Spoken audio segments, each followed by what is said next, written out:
নমস্কার বন্ধুরা, তোমাদের সামনে আবারও চলে এসেছি একটা নতুন রেসিপি নিয়ে। আজকের বানাবো আমাদের এটা ব্রয়লার মুরগি বলি আমরা, ব্রয়লার মুরগি একটা রেসিপি করে দেখাবো। তোমরা প্লিজ রান্নাটা দেখতে থাকো। আমি রান্নাটা শুরু করার আগেই তোমাদের সব কিছু দেখিয়ে নিচ্ছি, উপকরণগুলো কি কি লাগবে।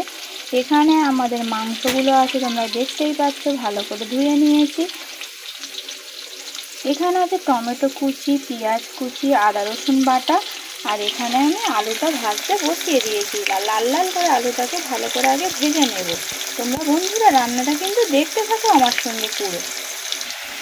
আলুগুলোকে কিন্তু আমরা প্রথমেই লাল লাল করে ভালো করে ভেজে নেব। খুব কম সময়ে, খুব কম উপকরণে এই রেসিপিটা বানাবো। তোমরা দেখতে থাকো কিন্তু আমার সাথে। দেখো বন্ধুরা, আমাদের কিন্তু লাল লাল করে আলু ভাজাটা হয়ে গেছে। ওই আলু ভাজার তেলেতে আমরা পেঁয়াজ কুচিগুলো সব দিয়ে দেব। পেঁয়াজ কুচিগুলোকে ভালো করে আমরা ভেজে নেব আগে। দেখো বন্ধুরা, পেঁয়াজটা আমাদের ভাজার আগে একটু লবণ দিয়ে দেবো, যাতে পেঁয়াজটা নরম হয়ে যায়। তার জন্য আমরা দিয়ে দিলাম। দিয়ে এটা পেঁয়াজটাকে কিন্তু আমরা আগে ভালো করে ভেজে নেব।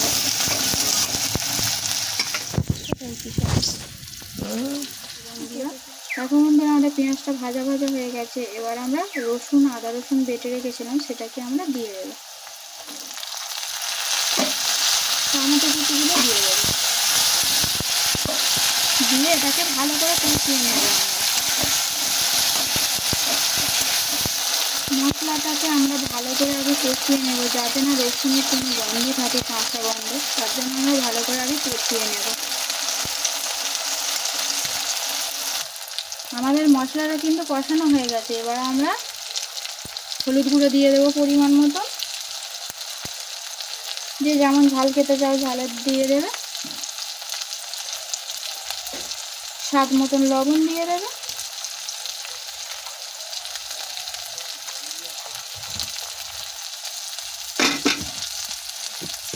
হালকা করে কয়েকটি দানা চিনি দিয়ে দেবে। দিয়ে ভালো করে মশলাটাকে আরও ভেজে নেব।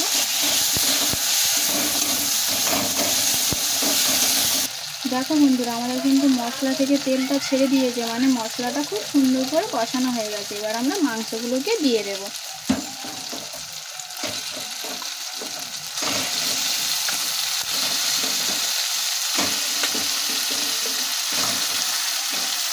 মাংসগুলোকে দিয়ে আমরা ভালো করে নাড়িয়ে নেবো আগে। মশলাটা যাতে মাংসের গায়ে চারদিকে হয়ে যায়, তার জন্য আমরা মশলাগুলোকে ভালো করে মাখিয়ে নেব। নিয়ে 10 মিনিট মতন কষিয়ে পরিমাণ মতন আমরা জল দেবো। 10 মিনিট বাদে আবার ফিরে আসছি। কিন্তু অনেকটাই মাংস কষানো হয়ে গেছে, আর মাংস থেকে তেলও ছেড়ে দিয়েছে। কারণ এটা ব্রয়লার মুরগি, তো বেশিক্ষণ কষতে লাগবে না, কারণ সিদ্ধ হয়ে যাবে। খুব সহজ উপায়ে, খুব ঘরোয়া উপায়ে এই রেসিপিটা আমি করব। তোমরা প্লিজ একটু দেখো, আর সবাই আমার একটু পাশে থেকো বন্ধুরা। আমাদের মাংসটা অনেকক্ষণ কষানো হয়ে গেছে। এবার আমরা পরিমাণ মতন জলটা দিয়ে দেব। দেখো বন্ধুরা, আমরা কিন্তু পরিমাণ মতন জলটা দিয়েছি, যেহেতু এই মুরগিটা অনেকক্ষণই মানে সিদ্ধ হয়ে গেছে কষতে কষতে। যেহেতু ব্রয়লার মুরগি সিদ্ধ হয়ে গেছে, ওই জন্য অল্প পরিমাণ জল দিয়েছি।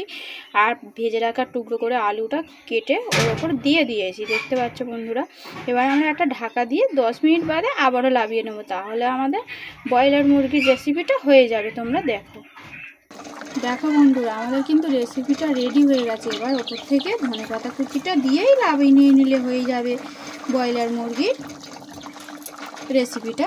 দেখো ধনেপাতা কুচিগুলো দিয়ে দিচ্ছে ওপর থেকে। যে যেমন ঝোল খেতে চাও তেমন ঝোল রাখবে। এটা খুব সহজ পদ্ধতিতে একদম বাড়িতে সিম্পল ভালো হয়ে যাবে।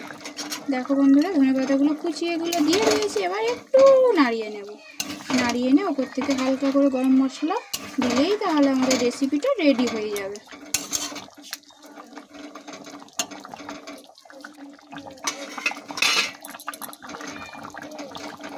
গরম মশলাটা ওপর থেকে ছড়িয়ে দিলাম, তাহলে আমাদের রেসিপিটা রেডি হয়ে গেল। অবশ্যই তোমরা এই রেসিপিটা বাড়িতে অবশ্যই করে খেয়ে দেখবে। অবশ্যই তোমরা যদি না আমার চ্যানেলটা এখনও পর্যন্ত সাবস্ক্রাইব না করে থাকো, অবশ্যই চ্যানেলটাকে সাবস্ক্রাইব করে নেবেন, আর বন্ধু হিসেবে আমাদের পাশে থাকবেন। ততক্ষণের জন্য তোমাদের কাছ থেকে বিদায় নিচ্ছি। টাটা, ভালো থেকো, সুস্থ থেকো।